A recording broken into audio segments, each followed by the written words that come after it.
नमस्कार विद्यार्थी मित्रांनो, ओएसिस करिअर पॉईंटच्या यूट्यूब चॅनलमध्ये आपलं स्वागत आहे।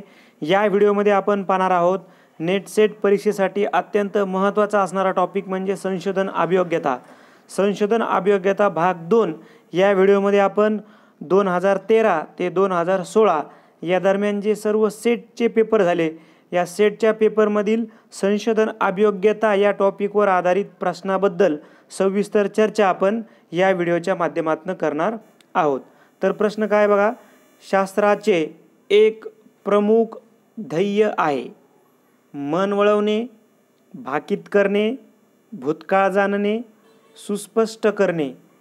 तर बघा, शास्त्राचे म्हणलं की आपल्याला लक्षात यायला पाहिजे की भाकीत करणं, प्रेडिक्शन हे शास्त्राचं प्रमुख ध्येय असते। मन वळवणे, भूतकाळ जाणणे, सुस्पष्ट करणे तेवढी उत्तरं परफेक्ट नाहीत। त्यानंतर पुढील प्रश्न बघा, ज्या टप्प्यावर संशोधक आपली निरीक्षणे नोंदवतो तो टप्पा म्हणजे माहितीचे मापन, माहितीचे विश्लेषण, माहितीचे संस्करण, माहितीचे संकलन। बघा, जर आपण इंग्लिश जर वाचलं की the stage at which the researcher makes his her observations and records them is called, म्हणजे निरीक्षण तो कुठं नोंदवत असेल तर ते डाटा कलेक्शनमध्ये या भागामध्ये येईल। म्हणून आपल्या प्रश्नाचं उत्तर असणार आहे माहितीचे संकलन। त्यानंतर पुढील प्रश्न, परस्पर संबंध असलेल्या संकल्पनाचा समूह, व्याख्या आणि सिद्धांत ज्यांच्या योगे एखाद्या घटनेचा पद्धतशीर विचार मांडणे म्हणजे टिंबटिंब होय। कार्यप्रणाली, सिद्धांत, पद्धत, कार्यकारण भाव। आपल्या प्रश्नाचं उत्तर आहे पर्याय बी, सिद्धांत। त्यानंतर पुढील प्रश्न, संशोधन सुरू करण्यापूर्वी उपलब्ध असलेले साहित्य चिकित्सकपणे आणि व्यापक स्वरूपात वाचणे याला काय म्हणतात? साहित्य शोधन, परीक्षण, साहित्य मूल्यांकन, साहित्य वर्गीकरण। तर त्याला म्हणावं रिव्ह्यू ऑफ लिटरेचर, म्हणजे पर्याय बी, साहित्य परीक्षण, रिव्ह्यू ऑफ लिटरेचर असं आपण त्याला म्हणू। आपण रिव्ह्यू घेतो की नाही त्या लिटरेचरचा संशोधन सुरू करण्यापूर्वी, त्याच्यामुळं पर्याय बी आपलं करेक्ट उत्तर असणार आहे। त्यानंतर पुढील प्रश्न बघा, गुणात्मक संशोधनातील नमुना निवड ही संख्यात्मक संशोधनातील नमुना निवडीच्या या प्रकारासारखी असते। तर ती असते पर्याय डी, सहेतुक नमुना निवड। आता याच्यामध्ये काय असतं, व्यक्ती व समूहाची निवड ज्यातून अर्थपूर्ण व भरपूर माहिती मिळेल। तर दोन्हीही संशोधनामध्ये गुणात्मक संशोधन नमुना आणि संख्यात्मक संशोधनामध्ये जवळपास एकसारखीच संभाव्यता आणि असंभाव्यतावर आधारित एकसारख्याच नमुना निवड, सहेतुक नमुना निवड असते। त्यानंतर पुढील प्रश्न, पर्यायबद्ध प्रश्न हे मूलभूत लोकसंख्याशास्त्रीय गुणधर्माशी संबंधित असतात, दीर्घ प्रतिवादाला प्रोत्साहन देतात, कुठल्याही उत्तराची शक्यता नाकारतात, संभाव्य उत्तरांची विशिष्ट व्याप्ती असणारे असतात। तर पर्यायबद्ध प्रश्न हे काय, संभाव्य उत्तरांची विशिष्ट व्याप्ती असणारे असतात। जे प्रश्नावली टॉपिक आहे रिसर्चमधला त्यावर आधारित हा प्रश्न आहे। त्यानंतर पुढील प्रश्न, आंतर सांस्कृतिक अभ्यास हे टिंबटिंबचे उदाहरण आहे। Cross culture studies, cross culture studies बघा कशाचं आहे, व्यष्टी अभ्यास आहे, ते व्यक्ती अभ्यास पाहिजे। इंग्लिश वाचा केस स्टडी मेथड, तर ते येणार नाही व्यक्ती अभ्यासाचं। तौलनिक अभ्यास बघा, जर तुम्हाला क्रॉस कल्चर स्टडी करायचं आहे, वेगवेगळ्या संस्कृत्यांचा अभ्यास करायचा आहे, तर आपल्याला काय करावं लागेल, कम्पॅरेटिव्ह स्टडीचाच वापर करावा लागेल। म्हणून आपल्या प्रश्नाचं उत्तर आहे पर्याय बी, कारण प्रायोगिक अभ्यास आणि तिर्यक छेदात्मक अभ्यास, क्रॉस सेक्शनल थेडी हे वेगळ्या पद्धती होईल। जर वेगवेगळ्या संस्कृतीचा अभ्यास तर आपल्याला काय कम्पॅरेटिव्ह स्टडी करावा लागेल। त्यानंतर पुढील प्रश्न, संशोधन आराखडा म्हणजे सैद्धांतिक आधार नसलेले संशोधन करण्याचा मार्ग, असं तर होणारच नाही, सैद्धांतिक आधार नाही मग त्याला संशोधन आराखडा म्हणताच येणार नाही.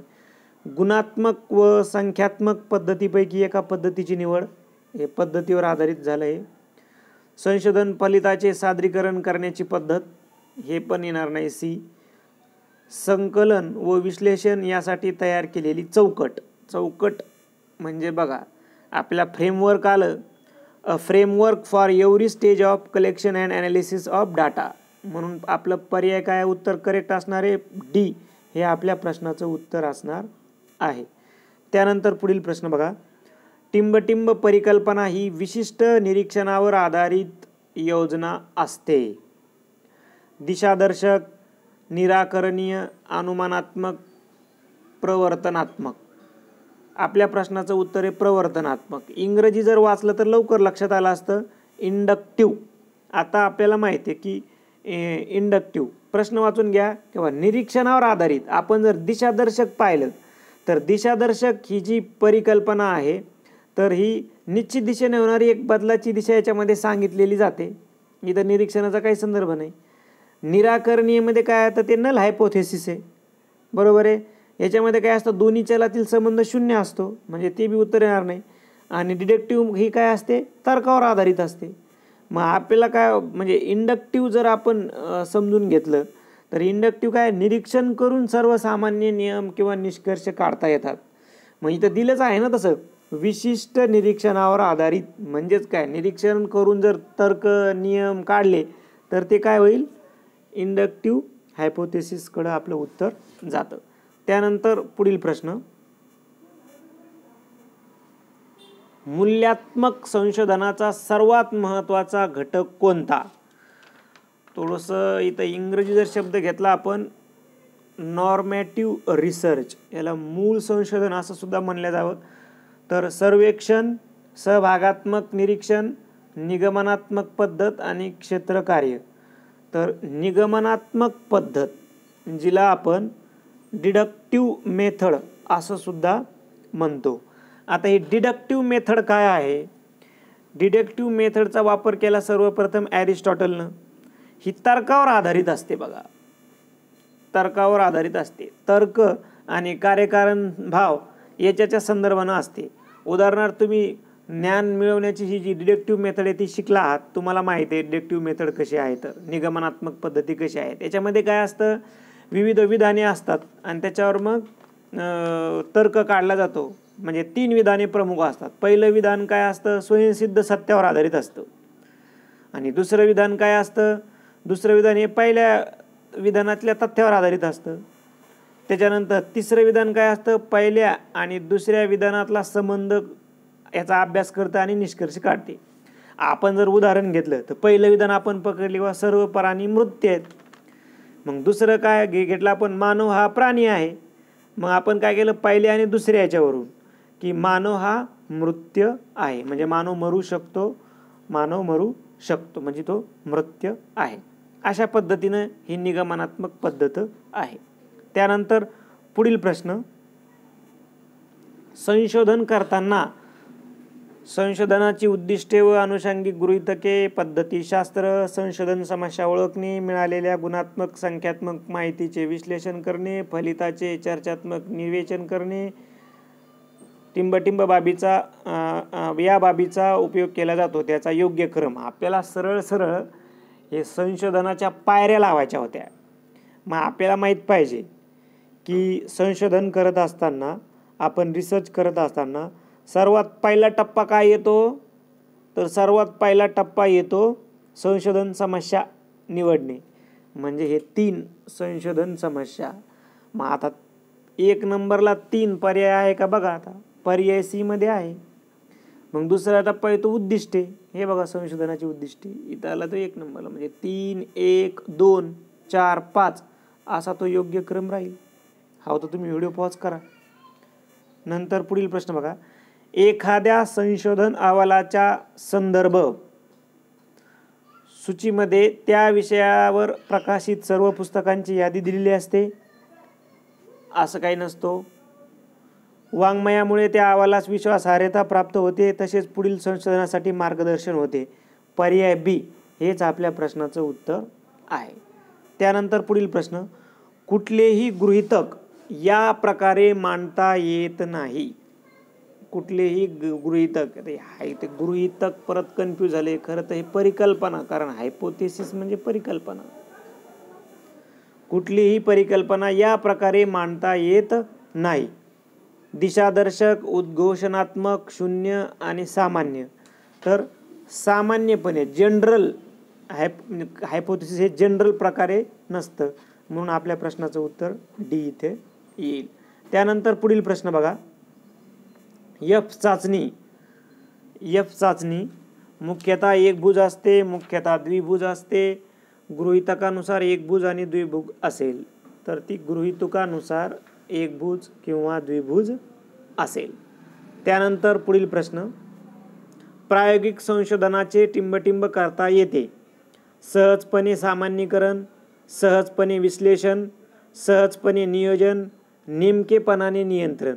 तर प्रायोगिक संशोधनाचे आपल्याला काय करू शकतो आपण, नेमकेपणानं नियंत्रण करू शकतो. सामान्यीकरण, विश्लेषण आणि नियोजन एवढं करणं सोपं नसतं. त्यानंतर पुढील प्रश्न, एखाद्या संशोधन नियतकालिकाचा दर्जा टिंबटिंब याने दर्शविला जातो. H index, G index, I score आणि इम्पॅक्ट फॅक्टर. इम्पॅक्ट फॅक्टर आपल्याला माहिती आहे की नियतकालिकाचा दर्जा इम्पॅक्ट फॅक्टर त्याला आहे का, यावरून तो ठरतो. डी हे आपल्या प्रश्नाचं उत्तर आहे. त्यानंतर पुढील प्रश्न, संशोधन विषयाची निवड ही प्रामुख्याने त्याच्या समर्पकतेवर, उपलब्ध निधीवर, हे तर होणारच नाही. संशोधकाच्या आवडीवर, ठीक आहे, आवडीवर ठीक आहे, आणि ग्रंथसंपदेच्या उपलब्धतेवर, त्याच्यावर काही संशोधन विषयाची निवड नसते. बी आणि डी कन्फर्म नाही, फक्त ए आणि सी मध्ये आपल्याला कन्फ्युजन होऊ शकतं. तर आपल्याला करेक्ट उत्तर घ्यावं लागेल त्याच्या समर्पकतेवर अवलंबून असते. संशोधन विषयाची निवड ही त्याच्या समर्पकतेवर अवलंबून असते. त्यानंतर पुढील प्रश्न, खालीलपैकी कुठला माहितीचा मूळ स्रोत आहे. संशोधनाचा समालोचक अहवाल नाही, तो व्यक्ती परत्वे बदलू शकतो. नुकतेच लिहिलेले पाठ्यपुस्तक, हे पण होणार नाही. प्रमाणभूत नियतकालिकेत प्रसिद्ध झालेला संशोधन लेख. सी मात्र आपल्या प्रश्नाचं करेक्ट उत्तर असेल, कारण अनेक लेखकांनी लिहिलेला 2015 साली प्रसिद्ध झालेला ग्रंथ. तर असं काही म्हणता याला कुठला म्हणजे मूळ स्रोत आहे असं आपल्याला म्हणता येणार नाही, किंवा प्रायमरी सोर्स आहे असं आपल्याला म्हणता येणार नाही. म्हणून सी हेच आपलं करेक्ट उत्तर असणार आहे. त्यानंतर पुढील प्रश्न बघा, एका संशोधन अहवालानुसार एका देशाची लोकसंख्या 1941 या साली 2 कोटी होती, ती 2000 साली 6 कोटी इतकी झाली. या अभ्यासाचे सर्वोत्तम वर्णन कशामध्ये केले जाईल, तर ते दीर्घकालीन झालं. दीर्घकालीन वर्णन याच्यामध्ये ते येईल. त्यानंतर पुढील प्रश्न, या अभ्यासासाठी गृहीतक आवश्यक असेलच असे नाही. प्रमाणीभूत, सहसंबंधात्मक, प्रयोगाधिष्ठित, ऐतिहासिक. तर ऐतिहासिक अभ्यासासाठी गृहीतक आवश्यकच असेलच असं नसतं. अर्थात हायपोथेसिस, परत एकदा लक्षात घ्या, इथं हायपोथेसिस असा इंग्रजी शब्द आहे. तर हायपोथेसिस म्हणजे परिकल्पना असा होतो, म्हणजे हे गुगल ट्रान्सलेटमुळं कदाचित चुकू शकतं. त्यानंतर पुढील प्रश्न, खालील नमुना निवड पद्धतीपैकी कोणती पद्धत संभाव्यतेवर आधारित आहे, तर ती आहे स्तरीय नमुना निवड पद्धती. आणि शेवटचा प्रश्न, क्षेत्रीय अभ्यासाशी खालीलपैकी कोणती गोष्ट निगडीत आहे. प्रत्यक्ष वस्तुस्थिती, प्रयोगशाळेतील परंतु बाहेर केलेला अभ्यास, प्रायोगिक दृष्टिकोन, निवडक माहिती संग्रहण. आता बघा, आपण फील्ड स्टडी जर आपण विचार केला तर ती रिअल लाईफ सिच्युएशन आहे. प्रत्यक्ष जावं लागेल की नाही, तिथं प्रत्यक्ष वस्तुस्थितीचा अभ्यास करावा लागेल. म्हणून आपल्या प्रश्नाचं उत्तर काय घ्यावं लागेल आपल्याला, पर्याय ए हे उत्तर घ्यावं लागेल. बघा, आपण व्हिडिओ क्रमांक 1मध्ये रिसर्च ॲप्टिट्यूडमध्ये आपण रिसर्चचे महत्त्वाचे टॉपिक आणि आज आपण 4 वर्षाच्या प्रश्नपत्रिकांचं विश्लेषण केलं. व्हिडिओ क्रमांक 3मध्ये आपण 2017 ते 2020 या वर्षी ज्या प्रश्नपत्रिका आहे आणि त्यामधील रिसर्च ॲप्टिट्यूडवर कोणकोणते क्वेश्चन आहेत त्याविषयी आपण सविस्तर चर्चा करू. व्हिडिओ आवडला तर लाईक करा, आपल्या मित्रांना शेअर करा. त्याचबरोबर ओएसिस करिअर पॉईंटचं यूट्यूब चॅनल सबस्क्राईब करा. धन्यवाद.